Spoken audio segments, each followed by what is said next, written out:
திருச்சியில் வந்து ஒரு ப்ரெஸ் மீட். தமிழில் பார்த்தோன்னே தெரிஞ்சிட்ருக்கு உங்களுக்கு நம்ம என்ன பேச போகிறோம் அப்படின்னு சொல்லிட்டு.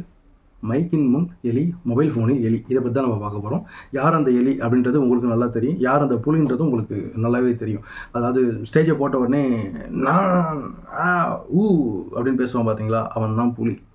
எலி யாருன்னு கேட்டிங்க அப்படின்னா, பேசிட்டு வீட்டுக்கு போனதுக்கப்புறம் ஃபோன் பண்ணி, ஐயா நான் தெரியாமல் பேசிட்டேன், நான் காரில் வரேன், எனக்கு எங்கேயாவது ஒரு இடம் சொல்லுங்கள், நான் அங்கே வந்து உங்கள் காலை நக்கிறேன், அதாவது மன்னிப்பு கேட்குறேன் அப்படின்னு சொல்கிறவன் தான் எலி. அந்த எலியும் யாரும் தெரியும், புலியும் யாரும் தெரியும், வேறு யாரும் கிடையாது, சீமாண்டி தான். அவன் தான் எலி, அவன் தான் புலி, எல்லாமே என்ன வேணால் சொல்லலாம், அவன் நிறையா வர சொல்லிக்கலாம், பிரச்சனை கிடையாது. இதுக்கப்புறம் தான் வரும் எல்லாமே. ஸோ இந்த பிரச்சனை எங்கேருந்து ஸ்டார்ட் ஆச்சு அப்படின்றத பார்ப்போம். 2022 வந்து பார்த்தீங்கன்னா நோக்கியா அப்படின்னு சொல்லி ஒரு கம்பெனி, 2021 நோக்கியா அப்படின்னு சொல்லிட்டு ஒரு கம்பெனி, அந்த கம்பெனியில் ஒர்க் பண்ணுற எம்ப்ளாயிஸுக்கு ஃபுட் பாய்சன் ஆகிடுச்சு. ஸோ அதில் வந்து இவன் தவறுதலாக, அதாவது வந்து என்னன்னா ஒரு மிஸ்லீட் பண்ணுற மாதிரி, மிஸ்லீட் தான் பண்ணுற மாதிரி இல்லை, மிஸ்லீட் தான் பண்ணியிருக்காங்க. கிட்டத்தட்ட ஒரு 7 பேர் வந்து இறந்துட்டாங்க, இவங்க ஃபுட் பாய்சனால் இறந்துட்டாங்க. இவங்க எல்லாமே கோவிட்டால் இறந்துட்டாங்க அப்படின்னு சொல்லிட்டு இவன் வந்து கிளப்பி விட்டான். ஸோ அதை முன்னிட்டு மிகப்பெரிய ஒரு கேஸ் வந்து ஃபைல் ஆச்சு, மிகப்பெரிய போராட்டமும் அவங்க வந்து நடந்துச்சு. அதுக்கப்புறம் போலீஸ் எக்ஸ்ப்ளனேஷன் கொடுத்ததுக்கப்புறம் தான் அது வந்து அடங்குச்சு. ஸோ அந்த கேஸில் இவனை குண்டாஸில் அரெஸ்ட் பண்ணாங்க.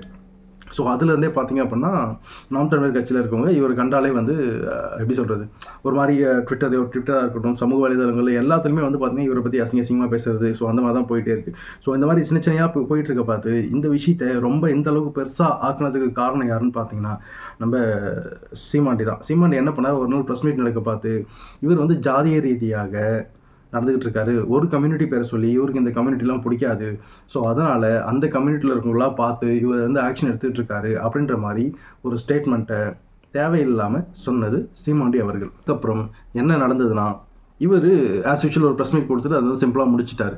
பட் அந்த டைமில் ஒரு சில பேர் வந்து நாம் தமிழர் கட்சியை சேர்ந்தவங்க திருச்சியில் அன்லாஃபுல் ஆக்டிவிட்டீஸ் நிறையா பண்ணியிருக்காங்க. அதாவது சட்டத்திற்கு புறம்பான ஒரு சில விஷயங்கள் வந்து பண்ணியிருந்தாங்க. அதாவது வந்து பார்த்தீங்கன்னா, வயசானவங்க யாராவது இருக்காங்கன்னா அவங்கக்கிட்ட சொத்தை ஏமாற்றி வாங்குறது, கடைகளில் போயிட்டு நான் வந்து இந்த மாதிரி எங்களுக்கு டொனேஷன் வேணும், திறன் நிதி வேணும் அப்படின்னு சொல்லிட்டு அங்கே இருக்க பிஸ்னஸ்மேன்ஸை மிரட்டுறது, போயிட்டு குவாரி எரிச்சிருக்காங்க அப்படின்னா அங்கே போயிட்டு மிரட்டுறது. ஸோ இந்த மாதிரி வேலைலாம் அவங்க நிறையா பார்த்துக்கிட்டே இருந்ததுனால இதை பற்றின கம்ப்ளைண்ட்ஸ் வந்து அங்கே அதிகமாக வருது. ஸோ வர பார்த்து அவர் ஆக்ஷன் எடுக்காமல் இருக்க முடியுமா அப்படின்னு பார்த்தீங்கன்னா கண்டிப்பாக முடியாது. அவர் ஆக்ஷன் எடுத்து தான் ஆகணும். அதுக்கு தான் அங்கே வந்து அவர் ஐபிஎஸ் படிச்சுட்டு வந்திருக்காரு, அதுக்கு தான் டிபார்ட்மெண்ட்டில் ஒர்க் பண்ணிகிட்டு இருக்காரு, அதுக்கு தான் சம்பளம் கொடுத்துக்கிட்டு இருக்காங்க. கரெக்டுங்களா? ஸோ இந்த மாதிரி நடந்துகிட்டு இருக்க பார்த்து திரும்ப இன்னொரு பிரச்சனை, அந்த ப்ரெஸ் மீட் முடிஞ்சதுக்கப்புறம் என்ன ஆயிடுச்சுன்னா, ஒரு வார்த்தை இப்போ ஒரு மாதிரி ஆரம்பிக்குது. சீமான் ஒரு 10 வார்த்தை சொன்னார்னா இவரும் வந்து சட்டத்தின் முறையாக என்ன பதில் சொல்ல முடியுமோ நான் ஆக்ஷன் எடுப்பேன், அந்த மாதிரி இந்த மாதிரி சொல்லிட்டு சட்டத்தின் வழியாக தான் இவர் பண்ணிகிட்டு இருந்தார். ஸோ இதை பொறுத்து கொள்ள முடியாத ஜோம்பீஸ், நாம் தடவல் கட்சியை சார்ந்த ஜோம்பீஸ் ஃபேக் ஐடி நிறையா க்ரியேட் பண்ணி என்ன பண்ணாங்கன்னா அவங்க குடும்பத்தை பற்றி தவறுதலாக பேசுறது, தவறுதல் சென்ஸ் அசிங்கமாக பேசுறது. ஸோ அந்த மாதிரி வந்து பேசின காரணத்தால் தூக்கி தமிழ்நாட்டில் இருந்தவங்களை அரெஸ்ட் பண்ணி தூக்கி உள்ளே வச்சாங்க. உள்ளே வச்சு ரிமாண்ட் இதெல்லாம் போயிட்டு வந்தாங்க. கிட்டத்தட்ட 36 ஐடி வந்து அவர் ஐடென்டிஃபை பண்ணியிருக்காரு. அதில் தமிழ்நாட்டில் பண்ணவங்களோட ஐடி எல்லாமே எடுத்தாங்க. எடுத்துட்டு ஆக்ஷன் எடுத்தாச்சு. இதில் ஒரு சில பேர் வெளிநாட்டில் இருக்காங்க பார்த்தீங்களா, இலங்கை தமிழர்களாக இருக்கட்டும், நம்ம தமிழ்நாட்டை சேர்ந்தவங்களாக இருக்கட்டும், அங்கே ஐடி க்ரியேட் பண்ணிக்கிட்டு இவரை பற்றி அசிங்கமாக பேசுறது, இவங்க குடும்பத்துடைய அவங்க ஒய்ஃப், அவங்க அப்பா அம்மா, சின்ன பசங்க இவங்களுடைய புகைப்படங்களை எடுத்து ஆபாசமாக சித்தரித்து நெட்டில் வந்து அப்லோட் பண்ணுறது. நெட் இன் சென்ஸ் சமூக வலைதளத்தில் வந்து அப்லோட் பண்ணி விட்டுறாங்க. அப்படி அப்லோட் பண்ணி விட்ட காரணத்தால் அந்த ஐடி எல்லாமே எடுத்து ஒரு கம்ப்ளைண்டாக ரெஜிஸ்டர் பண்ணிட்டாரு.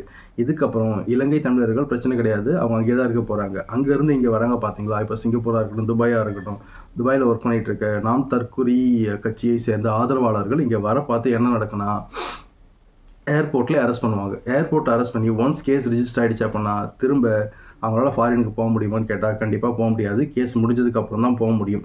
கரெக்டுங்களா? ஸோ தேவையில்லாமல் வந்து பார்த்தீங்கன்னா இதை பார்க்குற யாராவது நாம் தமிழர் கட்சிக்காரங்க யாராவது இருந்தாங்கன்னா நீங்கள் விமர்சனம் வைக்கலாம், பிரச்சனை கிடையாது.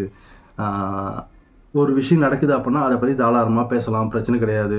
பட் அசிங்கமாகவோ அவதூறாக கூட நீங்கள் பேசலாம், பிரச்சனை கிடையாது. But there is a limit. எல்லாத்துக்குமே வந்து ஒரு லிமிட்னு ஒன்று இருக்குது. பட் சாட்டை மாதிரி நீங்கள் பேசுனீங்க அப்படின்னா பிரச்சனைகள் வரதான் செய்யும். நீங்களே யோசிச்சு பாருங்களேன், ஃபுட் பாய்சன் ஆகிருக்கு, ஹாஸ்பிட்டல் கூட்டு அட்மிட் பண்ணியிருக்காங்க, அந்த இடத்துல 8 பேர் வந்து செத்துட்டாங்க அப்படின்னு சொன்னால் கவர்மெண்ட் பார்த்துட்டு சும்மா இருக்க முடியுமான்னு கேட்டால் எந்த கவர்மெண்ட்டும் பார்த்துக்கிட்டு சும்மா இருக்காது. தமிழ்நாட்டுக்குள்ளே அது கண்டிப்பாக நடக்கிறதுக்கு வாய்ப்புகளே கிடையாது. சரிங்களா? ஸோ அது மட்டும் இல்லாமல் இவர் சீமான் என்ன பண்ணார், அதுக்கப்புறம் நீங்கள் சட்டையை கட்டி வச்சுட்டு வா, நான் வந்து நம்ம 2 பேரும் போட்டு பார்த்துக்கலாம் அப்படின்ற மாதிரி சீமான் வந்து பேசினார். உன் அம்மாவை பற்றி, அதாவது என்ன சொல்ற, சீமான் என்ன சொன்னான்னா, அவர் ஐபிஎஸ்ஸை பார்த்து, உங்கள் அம்மாவை பற்றி நீ தப்பாக பேசுனா நீயும் பேசிட்டு போ அப்படின்றாரு. அவர் என்ன பேசுறதுக்கு, அவர் என்ன கட்சி தலைவர் மாதிரி பேசுகிறானா இல்லை வந்து காஜி தலைவனா அப்படின்னு சொல்லி தெரியல எனக்கு. ஒருத்தவங்களுடைய குடும்பத்தை பற்றி, ஒரு அரசு அதிகாரி அவங்களுடைய குடும்பத்தை பற்றி நீங்கள் பேசுகிறீங்க அப்படின்னா அவரும் உங்கள் லெவலுக்கு வந்து இறங்கி பேசணுன்ற அவசியம் அவர் கிடையாது. கரெக்டாக? ஸோ அவர் என்ன பண்ணலாம் அப்படின்னா, சட்டத்தின் வழி தான் அவர் நடக்க முடியும். கரெக்டுங்களா? அவர் சட்டத்தின் வழியே நடந்து கேஸை வந்து போட்டிருக்காரு. சரி, ஓகே, நான் தான் பார்த்துக்கிறேன், சட்டையை கட்டி வச்சுட்டு வா பார்த்துக்கலாம் அப்படி இப்படின்னு சொன்னல. அப்புறம் என்ன கூந்தலுக்கு ஃபோன் அடித்து ஒரு யாரோ ஒரு தொழிலதிபர் மூலயமா நான் இந்த மாதிரி வந்து அவர்கிட்ட நான் பேசுகிறேன், மன்னிப்பு கேட்குறேன் அப்படின்னு சொல்லிட்டு, எதுக்கு நீ வந்து தூது விட்ட? சரி, ஓகே, நீ வந்து மேபி அதை நீங்கள் பொய்ன்னு கூட சொல்லலாம், பிரச்சனை கிடையாது. பட் ஆனால் நேற்று சொன்னார், ஆல்மோஸ்ட் மோர் தென் 24 hours ஆகிடுச்சு, இது வரைக்கும் உங்ககிட்ட வந்து எந்த ஒரு மறுப்பும் வரல, ஒரு மயிரும் வரல. நான் வேறு யாரும் இந்த அளவு நான் பேச மாட்டேன், இப்படிலாம் இவனை மட்டும்தான் பேசுவேன். ஏன்னா இவன் வந்து பார்த்தீங்கன்னா ஒரு கூட்டத்தையே வந்து பார்த்தீங்கன்னா அழிச்சு வச்சுருக்கான். அவனுக்கிட்ட இருந்து காசை பிடுங்கிறது, கேஸ் வாங்கி உசுப்பேற்றி விடுறது, அவனுக்கு கேஸ் வாங்குறது, இந்த வேலையை மட்டும்தான் அவன் பார்த்துக்கிட்டு இருக்கான். எதனால? சரி, நம்ம யாருமே வந்து அவ்வளோ சீக்கிரம் இல்லை, இதை விட கேவலமாக பேசுவான். யார் பேசுவாங்க? பிஜேபி கட்சிக்காரங்களை பேசுவாங்க, அது வேறு விஷயம். அது வந்து பார்த்திங்க அப்படின்னா அதெல்லாம் ரொம்ப எக்ஸ்ட்ரீமாக பேசுவான். அடுத்தது பேசுவோம். பட் இந்த அளவுக்கு வந்து பேச வேண்டிய அவசியம் வர்றதுக்கு காரணம் என்னென்னா, அவனுக்கு இதே வேலை தான், அவனுக்கு இந்த வேலையை தவிர வேறு எதுவுமே கிடையாது. அதாவது கட்சியில் ஒருத்தவன் இவனை விட நல்லா மேலே வளர்ந்து வரானா, அவனை கட்சியில் வச்சுக்க மாட்டான். அவனை வந்து கார்னர் பண்ணி அவனை வந்து கட்சியை விட்டு போகிற அளவுக்கு பண்ணிவிடுவான். ஏன்னா இப்பயே பார்த்துருப்பீங்க, அவங்க கட்சியை சேர்ந்த மகளிர் இன தலைவியா, அவங்க காளியம்மாள், 1000 ரூபாய் காளியம்மாள். ஸோ அவங்க வந்து பார்த்திங்க அப்படின்னா பிசுறு அப்படின்னா. அப்புறம் இன்னொருத்தர் மதுரையில் வந்து ஒருத்தர் இருந்தார், அவர் வந்து பார்த்திங்கன்னா அசுர் அப்படின்னா. ஸோ இந்த மாதிரி தான் நிறைய பேர். ஏன் திமுகவை சேர்ந்த ராஜீவ்காந்தியும் வந்து பார்த்திங்கன்னா அங்கே தான் இருந்தாங்க. அதிமுகவை சேர்ந்த கல்யாண சுந்தரமும் பார்த்திங்கன்னா அங்கே தான் இருந்தாங்க. ஸோ இவங்க எல்லாருக்குமே வந்து பார்த்திங்கன்னா ஒரு நல்லா வந்து பேசக்கூடியவங்க, நல்லா செயல்பட்டு இருந்தவங்க. இவங்களாம் எங்கே இந்த கட்சி, இவங்களாம் எங்கே நமக்கு மேலே வளர்ந்துருவாங்களோ அப்படின்ற ஒரு இன்செக்யூரிட்டியான இன்செக்யூராக ஃபீல் பண்ண காரணத்தால் தான் இவன் வந்து என்ன பண்ணானா, அவங்க எல்லாருமே கட்சியை விட்டு போகிற அளவுக்கு என்னென்ன பண்ணாமோ அது எல்லாமே இவன் தான் பண்ணான். சரி, ஓகே, இந்த கேஸுக்கு நம்ம இப்போ வரும். ஸோ இப்போ என்ன ஆகிடுச்சுன்னா, இவன் மன்னிப்பு கேட்குறேன்னு சொன்னால் அவர் முடியாது, நான் கோர்ட்டில் பார்த்துக்கிறேன் அப்படின்னு சொல்லிட்டு கேஸ் வந்து நடந்துகிட்டு இருக்கு. கேஸ் நடந்துகிட்டு இருக்க பார்த்து நேற்று என்கொயரி அங்கே போயிருக்காங்க, ஜட்ஜஸ் எல்லாமே டீட்டெயில்ஸ் எல்லாமே கேட்டிருக்காங்க, இவர் எல்லாமே கொடுத்துருக்காரு. ஆனால் வெளியில் திரும்ப என்ன பண்ணியிருக்காங்க, சாட்டை பிரச்சனையாகும் அப்படின்னு சொல்லி தெரிஞ்சுட்டு நேற்று போயிட்டு திரும்பியும் வந்து இவர் மேலே கம்ப்ளைண்ட் கொடுத்துருக்கான். என் ஃபோனில் இருந்த ஆடியோலாம் வந்து இவர் தான் எடுத்து வெளில விட்டார் அப்படின்னு சொல்லிட்டு. எனக்கு தெரிஞ்சு அப்படிலாம் பண்ண வேண்டிய அவசியம் கிடையாது. ஏன்னா இவனே அந்த ஆடியோலாம் கொடுக்குற ஆள் தான் இவன். இவனை பொறுத்த வரைக்கும் என்னென்னா, காசு பார்க்கணும். சாட்டையை பொறுத்த வரைக்கும் என்ன பண்ணணும்னா, அவனுக்கு தேவை காசு.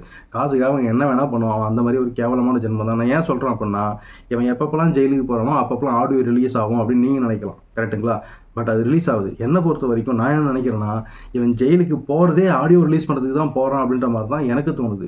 இல்லை அப்படின்னா, ஃபார் எக்ஸாம்பிள், இப்போ நான் வந்து உங்களுக்கு ஒரு ஆடியோ சென்ட் பண்ணுறேன் அப்படின்னா, அந்த ஆடியோவை கேட்டு நீங்கள் டெலிட் பண்ணிடணும். இப்போ ஃபார் எக்ஸாம்பிள் நானே இருக்கேன் அப்படின்னா, எனக்கு ஒரு ஆடியோ வருது அப்படின்னா, அந்த ஆடியோ எல்லாத்தையும் நான் கேட்டுட்டு நான் ரிப்ளை பண்ணிவிட்டு அந்த ஆடியோ எல்லாமே நான் டெலிட் பண்ணிவிடுவேன். பெருசாலாம் ஒன்று இருக்காது, வேலை சம்மந்தமாக தான் இருக்குன்னு வச்சுக்கோங்களேன். பட் நீ ஒரு அரசியலில் இருக்க, ஒன்று அடிக்கடி அரெஸ்ட் பண்ணுறாங்க அப்படின்னு சொல்லி தெரியுது, சம்மந்தம் இல்லாமல் அந்த ஆடியோவெல்லாம் நீ எதுக்கு சேவ் பண்ணி வைக்கிற உன்னுடைய ஃபோனில்? நீ சேவ் பண்ணி வச்சுக்கலாம், பிரச்சனை கிடையாது. கரெக்டுங்களா? நீ அங்கே போயிட்டு அவங்க கூட ஒரு அண்டர்ஸ்டாண்டிங்கில், எனக்கு என்ன டவுட் ஆகுதுன்னா, இவன் வந்து திமுக கூட ஒரு அண்டர்ஸ்டாண்டிங்கில் இருக்கான் அப்படின்ற மாதிரி தான் எனக்கு ஃபீல் ஆகுது இந்த சாட்டை துரைமுருகன். அது சீமானுக்கு தெரியாமல் இருக்குமான்னு கேட்டால் கண்டிப்பாக தெரிஞ்சிருக்க வாய்ப்புகள் இருக்குது. பட் யார் வேணால் கட்சி விட்டு நிற்க மாட்டான், யார் வேணால் கட்சி விட்டு நிற்குவான். பட் இவனை மட்டும் வந்து கட்சி விட்டு சீமாண்டி நிற்க மாட்டான். அது என்ன காரணம் அப்படின்னா, இவன் வந்து நிறையா விஷயத்தில் ஹெல்ப் பண்ணியிருக்கான். ப்ளஸ் அது மட்டும் இல்லாமல் இவன் நிறைய விஷயத்தில் இவங்ககிட்ட லாக் ஆகிருக்கிறதா சொல்கிறாங்க. அதாவது இந்த விஜயலட்சுமின்னு சொல்லி ஒருத்தவங்க இருக்காங்க பார்த்தீங்களா? ஸோ அவங்கள வந்து இவன் ஏமாத்தலாம். கரெக்டுங்களா? ஸோ அது சம்மந்தமாக இவன் நிறைய விஷயத்தில் சாட்டைக்கிட்ட மாட்டதுனால தான் கட்சியை விட்டு இவனை பர்மனண்ட்டாக எடுக்க முடியாத ஒரு நிலையில் இவன் இருக்கான். இது தெரியாமல் தான் இடும்பவனம் கார்த்திலாம் பாவம், கட்சி வந்து நமக்கு வளர்ந்துடும், நம்ம வந்து ஒரு எம்எல்ஏ ஆகிடலாம், இதாகிடலாம் அப்படின்னு சொல்லிட்டு இன்னும் நம்பிக்கிட்டு அந்த கட்சியிலே இருந்துக்கிட்டு இருக்கானுங்க. இவனை பொறுத்த வரைக்கும் நீ வந்து அவனை விட கொஞ்சம் நீ மேலே வளர்ற அப்படின்னா ஒன்று கண்டிப்பாக கட்சியை விட்டு தூக்கிடுவோம் சீமாண்டி. சரி, ஓகே, அடுத்தது திரும்ப வேறு எங்கேயோ போகிறோம், திரும்ப இந்த கேஸ்குள்ளே வரும். ஸோ என்ன ஆயிடுச்சுன்னா, இவன் ஆடியோ ரிலீஸ் பண்ணுறது தான் அவன் ஜெயிலுக்கே போகிறான் அப்படின்றது தான் என்னுடைய பாயிண்ட் ஆஃப் வியூ. ஏன்னா இந்த மாதிரி சேவ் பண்ணி வைக்க வேண்டிய அவசியம் கிடையாது. அதுவும் ஒரு கட்சியோட தலைவர் நம்பி உன்னுடைய கட்சிக்காரனை திட்டி உனக்கு அனுப்புகிறாரு அப்படின்னா, ஒன்று அந்த டைமில் யார் பாதிக்கப்பட்டாங்களோ நீங்கள் அவங்ககிட்ட நீங்கள் அனுப்பியிருந்தீங்கன்னா நீ வேறு. பட் நீ அதை பண்ணாமல் நீ என்ன பண்ணுறனா, உன்னுடைய ஃபோனில் சேவ் பண்ணி வைக்கிற. அதாவது சேவ் பண்ணி வச்சுட்டு ஒரு 10 ஆடியோ, ஒரு 20 ஆடியோ சேவ் பண்ணி வச்சதுக்கப்புறம் நீ என்ன பண்ணுறனா, டேரெக்டாக ஏதாவது ஒரு லூஸ்டாக் விட்டு நீ பேசிடுற. ஸோ அது என்ன ஆகுனா போலீஸ் பார்ப்பாங்க, பார்த்துட்டு தூக்கி போய் உள்ளே வச்சுருவாங்க. நீ அங்கே போய்ட்டு என்ன பண்ணுற, இது மாதிரி ஆடியோ இருக்குது எடுத்துக்கோங்க, எடுத்து ரிலீஸ் பண்ணிக்கோங்க அப்படின்னு சொல்லிட்டு நீ சொல்கிற மாதிரி தான் எனக்கு ஃபீல் ஆகுது. ஏன்னா என்னை பொறுத்த வரைக்கும் இந்த மாதிரிலாம் வந்து யாருமே வந்து ஆடியோஸ்லாம் ஃபோனில் சேவ் பண்ணியே வச்சுருக்க மாட்டாங்க. யார் வச்சுருப்பாங்கன்னா, நம்ம ஆடு இருக்கார் பார்த்தீங்களா, மசுறுமலை, சாரி அண்ணாமலை. மசுன்னு சொன்னால் தப்பாக எடுத்துக்காதீங்க. அவர் தான் வந்து சொன்னார், இது மாதிரி மயிருன்ற வார்த்தை வந்து நடைமுறையில் இருக்க வார்த்தை தான், அது ஒன்றும் பெரிய தப்பு கிடையாதுன்னு. அதனால் நம்ம அப்படியே அவர் பேசிக்கலாம், பிரச்சனை கிடையாதுன்னு வச்சுக்கோங்களேன். யாரும் தப்பாக எடுத்துக்காதீங்க. ஸோ இல்லை பேசக்கூடாதுன்னு தான் நினச்சேன். அவர் இதுக்கு முன்னாடியே வந்து 2 இன்சிடென்ட் வந்து நடந்திருக்கு. அதனால தான் வந்து நம்ம அதை மென்ஷன் பண்ணி தானே பேசணும் அதுக்கப்புறம். ஸோ தப்பு கிடையாது இல்லை, அண்ணாமலை ஸ்டைல்னு சொல்லி பேசலாம், பிரச்சனை கிடையாது. என்னோடய ஸ்டைல் கிடையாது, என்னோடய ஸ்டைல் வந்து ப்ராப்பராக தான் பேசணும் அப்படின்றது தான் என்னுடைய ஸ்டைல், கரெக்டுங்களா? ஸோ ஆடியோ இவனே கொடுத்து தான் கிளிக் பண்ண சொல்லிகிட்டு இருக்கான். இவன் கொடுக்காம எப்படி இந்த ஆடியோ வந்து எல்லாருக்குமே போகும்?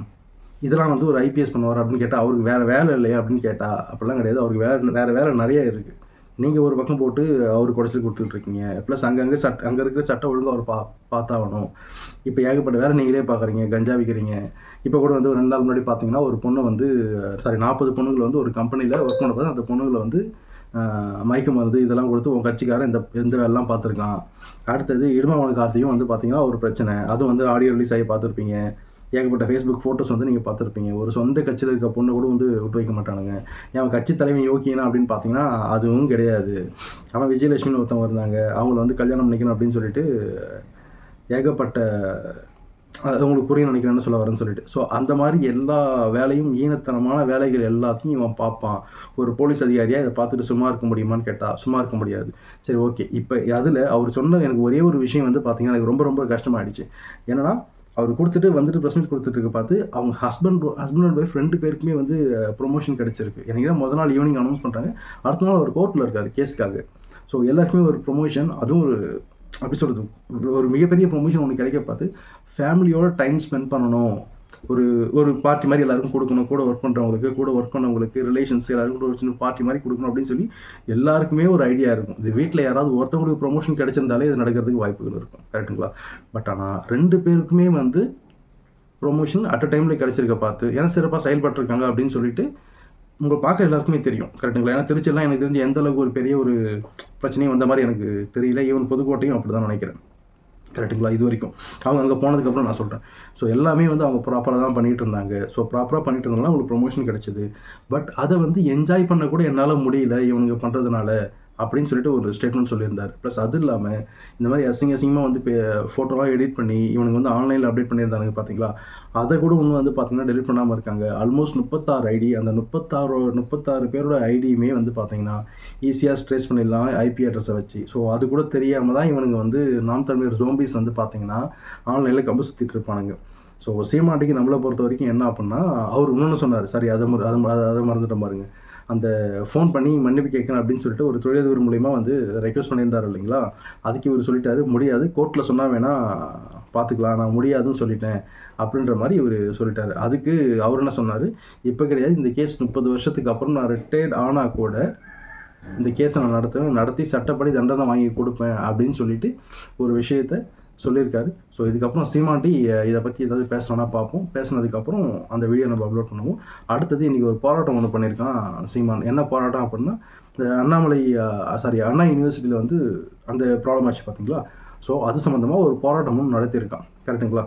ஸோ இவன் போராட்டம் பண்ணணும் அப்படின்னா யாரை எதிர்த்து பண்ணணும் அப்படின்றது ஃபுல்லாகவே பார்ப்போம், அடுத்த வீடியோவில் பார்ப்போம். தேங்க்யூ.